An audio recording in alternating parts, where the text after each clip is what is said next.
Hello friend, I am Ashish.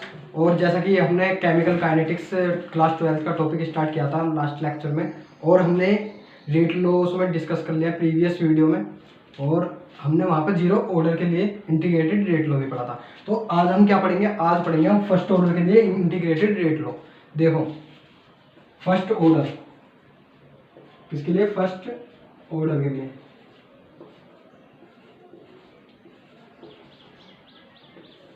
First order reaction.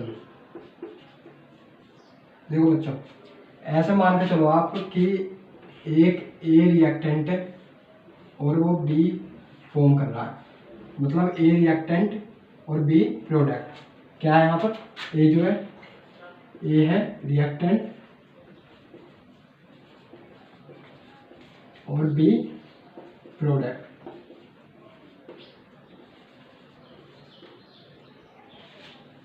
देखो, जैसा कि मैंने आपको बताया था कि रिएक्टेंट जब टाइम t इक्वल टू 0 होगा, मतलब टाइम ऑफ ऑब्जर्वेशन क्या होगा? t इक्वल टू 0, तो इसकी कुछ इनिशियल वैल्यू होगी ए नोट। मैं मान लेता हूँ कि ये इसकी इनिशियल कंसंट्रेशन ए नोट है at time t equal to 0 पर। इसकी जो हमारा ए है, जो मैंने रिएक्टेंट लिया है, उसकी इनिशियल कंसंट्रेशन ए नोट है, ठीक। तो अब देखो, कुछ टाइम बीतने के बाद, मतलब टी टाइम पर 5 घंटे भी हो सकते हैं, वो 2 घंटे भी हो सकते हैं, 10 मिनट भी हो सकती हैं, ठीक है। मतलब कुछ टाइम बीतने के बाद मैं कह रहा हूँ कि ये कुछ डिसोसिएट हो गया होगा, मतलब ए कुछ कंज्यूम हो गया होगा, खर्च हो गया होगा, और बी कुछ बन गया होगा। भाई बी कब बनेगा? जब ए कुछ कम होगा, मतलब ए खर्च होगी तो बी बनना है। मैं जैसा कि मैंने आपको प्रीवियस लेक्चर में मैं समझा चुका हूँ डिटेल में कि जब ए खर्च होगा, रिएक्टेंट खर्च होगा, जब भी हमारा प्रोडक्ट बनता है, ठीक। तो मैं कह रहा हूँ कि इसमें से कुछ एक्स डिसोसिएट हो गया, तो यहाँ पर एक्स फॉर्म हो गया, मतलब ए में से, अगर ए नोट में से एक्स डिसोसिएट हुआ तो बी में एक्स बन गया, ठीक है भाई। और मैंने ये भी बताया था कि ए नोट माइनस एक्स जो होता है वो क्या होती है? हमारी concentration of reactant, concentration of reactant या concentration of A left at time T, left at time T, ठीक है फ्रेंड। ये यहाँ पर आपको ये समझ में आ जाएगा। अब देखो, मैं इस रिएक्शन के लिए रेट लो लिखता हूँ। क्या लिखता हूँ? रेट लो।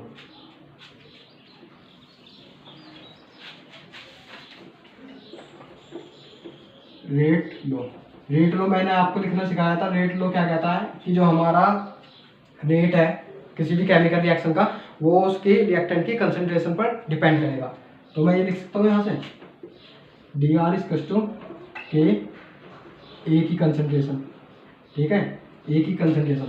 अब जो ये ए नोट है ना, यहाँ पर ए नोट माइनस एक्स, मैं कह रहा हूँ कि जो ए नोट माइनस एक्स है, मैं इसे 80 लैट कर रहा हूँ। क्या कर रहा हूँ? 80 लैट, ठीक है। ए नोट माइनस एक्स मतलब concentration of reactant left at time T. अब देखो, इसे और क्या लिख सकता हूँ मैं? रेट को हमने पढ़ा था कि हमें अगर रेट लिखना है तो मैं उसे रिएक्टेंट कितना खर्च हो रहा है पर यूनिट टाइम और प्रोडक्ट कितना बनना है उसकी टर्म में भी लिख सकता हूँ। तो मैं इसे क्या कर रहा हूँ? सिंपल सा ये कर रहा हूँ, minus D A by D T. कहने का मतलब ये है कि ए पर यूनिट टाइम इतना खर्च हो रहा होगा, मतलब इतना कंज्यूम हो रहा होगा। कितना कंज्यूम हो रहा होगा? Minus D A by D T. ये चीज़ दर्शाता है, ठीक है। ये क्या है? हमारा रेट ऑफ रिएक्शन। अब के ए, ठीक, इसके ऊपर लिख सकता हूँ। अब देखो क्या करूँगा मैं यहाँ पर? वही इस डी टी को इधर ले जाऊँगा और जो ये वाली टर्म है इसे इधर ले आऊँगा, डी ए बाई ए, ठीक, और के डी टी। ये माइनस इधर ला रहा हूँ मैं। अगर दोनों साइड माइनस के मल्टीप्लाई कर दूँ तो ये माइनस माइनस यहाँ प्लस हो जाएगा और इधर माइनस आ जाएगा, ठीक। अब देखो, इंटीग्रेट करूँगा with in a limit. Limit कहाँ से लेके कहाँ तक लगाऊंगा? भाई मैं कह रहा हूँ T0 का मेरी कंसंट्रेशन है ए नोट, इनिशियल कंसंट्रेशन जो है ए नोट है। अब कुछ टाइम बीतने के बाद मेरी कंसंट्रेशन बची ए नोट माइनस एक्स, जिसे मैंने क्या मान लिया ए टी। तो जो ये मेरी ए नोट है ना, मैं ए नोट को यहाँ पर कंसंट्रेशन ऑफ मतलब इनिशियल कंसंट्रेशन को ऐसे डिनोट कर रहा हूँ, ठीक है। इसे ध्यान रखना, ये क्या है, जो हमारा स्क्वायर ब्रैकेट होता है ये सिंबल होता है कंसंट्रेशन का, ठीक है। मतलब ए कंसंट्रेशन ऑफ ए, असल नोट किसे रिप्रेजेंट कर रहा है, इनिशियल कंसंट्रेशन को। किसे रिप्रेजेंट कर रहा है, इनिशियल कंसंट्रेशन को। तो concentration of A at T equal to 0 पर कितनी है, ए नोट। तो मैं कह रहा हूँ कि जब मेरा टाइम 0 होगा, लिमिट अप्लाई कर रहा हूँ, जब मेरा टाइम 0 होगा तो मेरी जो रिएक्टेंट की कंसंट्रेशन होगी, मतलब ए की कंसंट्रेशन होगी, ए नोट ही तो होगी भाई इनिशियल कंसंट्रेशन, जिसे मैंने यहाँ पर ए नोट भी दे रखा है, ठीक है। और कुछ टाइम टी बीतने के बाद एट टाइम टी रिएक्टेंट की कंसंट्रेशन कितनी बचेगी, 80। कितनी बचेगी, 80, ठीक। अब देखो ये क्या है, इसे ध्यान से देखो, तो ये है डी एक्स बाई एक्स, ठीक। और जब हम इसका इंटीग्रेशन करते हैं मैथमेटिक्स में तो ये आता है एल एन एक्स। क्या है ये, डी एक्स बाई एक्स। कहने का मतलब 1 बाई एक्स का इंटीग्रेशन करेंगे तो क्या आएगा, ये एल एन एक्स, ठीक है। 1 बाई एक्स का इंटीग्रेशन करेंगे तो क्या आएगा, एल एन एक्स। ऐसी यहाँ पर डी ए बाई किसके, इसका 1 बाई ए का इंटीग्रेशन कर रहे हैं, ठीक है। तो क्या आएगा, एल एन ए। अब देखो, अब लिमिट अप्लाई करते हैं यहाँ पर 80, ठीक, ए नोट। अरे इसे ध्यान से देखो, तो यहाँ पर क्या आएगा भाई, डी एक्स का इंटीग्रेशन क्या होता है, एक्स होता है, इसका डी एक्स का इंटीग्रेशन एक्स होता है। तो यहाँ पर क्या होगा, डी टी का इंटीग्रेशन क्या होगा, टी। डी टी का इंटीग्रेशन क्या होगा, टी, ठीक। वो यहाँ पर भी लिमिट टी इक्वल टू 0 से टी इक्वल टू टी पर तक, ठीक है। अब इसके अंदर लिमिट रख दें तो देखो क्या हो जाएगा, final limit minus initial limit. जब हम इसके अंदर लिमिट रखते हैं तो इंटीग्रेशन में क्या होता है, जो हमारी फाइनल लिमिट होती है, ठीक है, जैसे ये है कोई, ठीक, जो हमारी फाइनल लिमिट होगी और जो इनिशियल होगी, तो क्या होता है, x F minus x initial, ये होता है, ठीक। अब देखो होगा क्या, मैं यहाँ पर एल एन ए टी रख दिया, यहाँ पर ए टू उठा के इसके अंदर रख दिया, माइनस मतलब final limit minus initial L N A naught, ठीक है। अब माइनस देखो, जब यहाँ पर फाइनल लिमिट रखूँगा टी और माइनस इनिशियल लिमिट 0 है, तो के की करके दिखा देता हूँ आपको, टी माइनस 0 ये आएगा। तो यहाँ पर अंदर मल्टीप्लाई करूँगा तो क्या बचेगा, एक काम करता हूँ, इसे अब मैं रफ कर देता हूँ इधर की साइड से, और यहाँ देखिए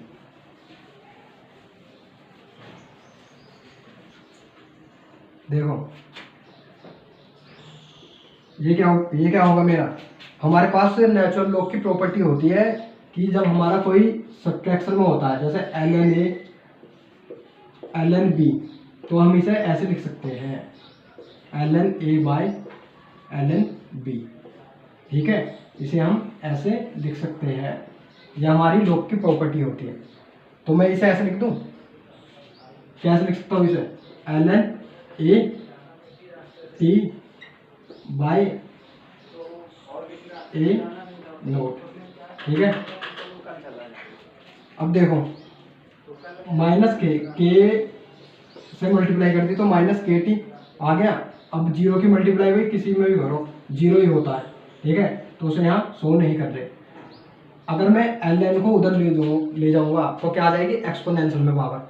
या और भी हम तरीके कर सकते हैं, देखो मैं क्या कर रहा हूँ, इस एक्सप्रेशन को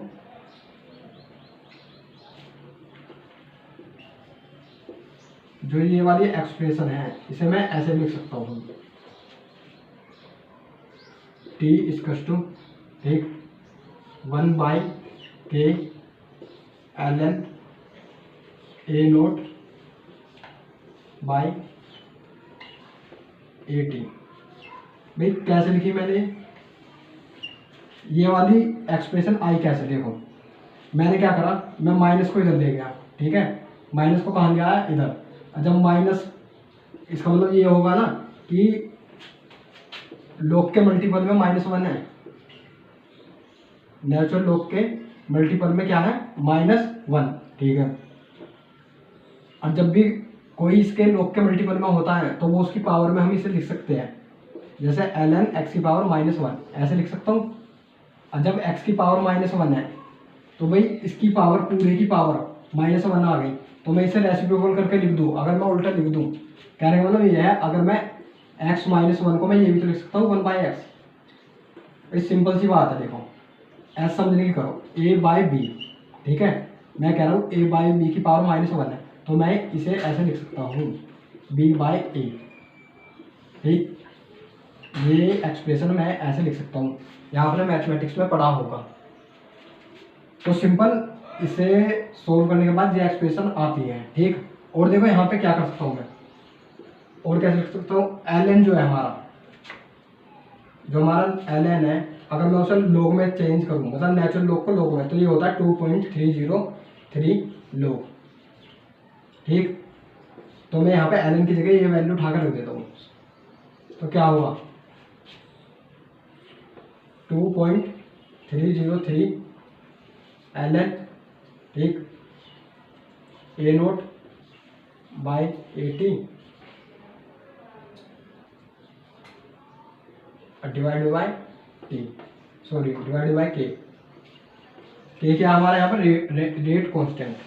तो ये आ गया मेरा फाइनल एक्सप्रेशन निकल के, ठीक है। और देखो और सिंप्लीफाइड करना हो इसे, तो क्या करना, जो मैंने ए नोट की वैल्यू यहाँ ली थी, क्या ली थी ए नोट की वैल्यू, ये concentration of A, initial concentration of A क्या थी ए नोट, तो मैं इसकी जगह ए नोट लिख सकता हूँ। और ए टी की क्या थी a0 - x।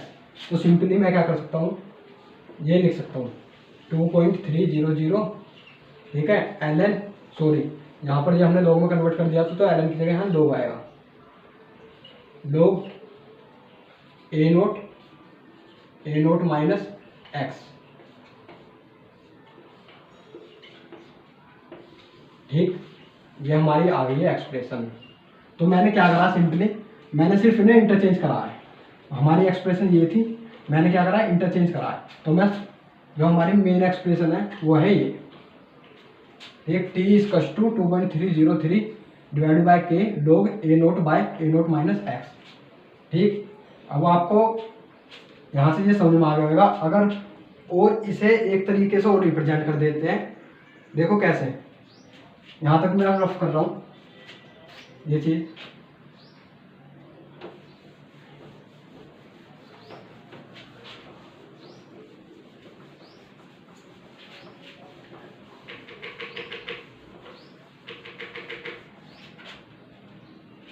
देखो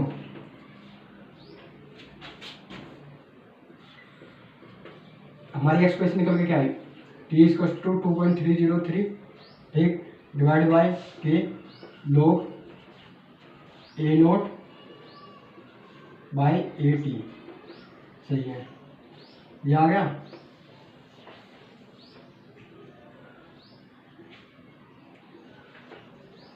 ये हमारी एक्सप्रेशन निकल के यहाँ आ गई। अगर मुझे हाफ लाइफ कैलकुलेट करनी हो, हाफ लाइफ, ये तो मेरी एक्सप्रेशन आ गई फर्स्ट ऑर्डर रिएक्शन के लिए, इंटीग्रेटेड रेट लो, ये भी कह सकता हूँ मैं, इंटीग्रेटेड रेट लो आ गया, ये रेट लो की expression for first order reaction के लिए, ठीक है। अगर मुझे हाफ लाइफ निकालनी हो तो देखो हाफ लाइफ होता है, हाफ लाइफ उसे कहते हैं जब हमारी किसी टाइम पर जो हमने रिएक्टेंट लिया उसकी कंसंट्रेशन क्या होगी, वो आधी, उसी हम हाफ लाइफ कहते हैं। कहने का मतलब ये है कि मेरा जो AT है वो a0/2 हो जाएगा, a0/2, ठीक। तो सिंपली क्या करूँगा मैं, AT की जगह a0/2 लिख दूंगा, 2.303 log, ये क्या है t½ AT की जगह a0/2, पहले तो a0 डिवाइडेड बाय a0/2। अब देखो 2 ऊपर पहुंच जाएगा, 80 से 80 कैंसिल, तो बचा क्या यहाँ पर 2.303 log 2, ठीक है, 2.303 log 2 डिवाइड बाय k।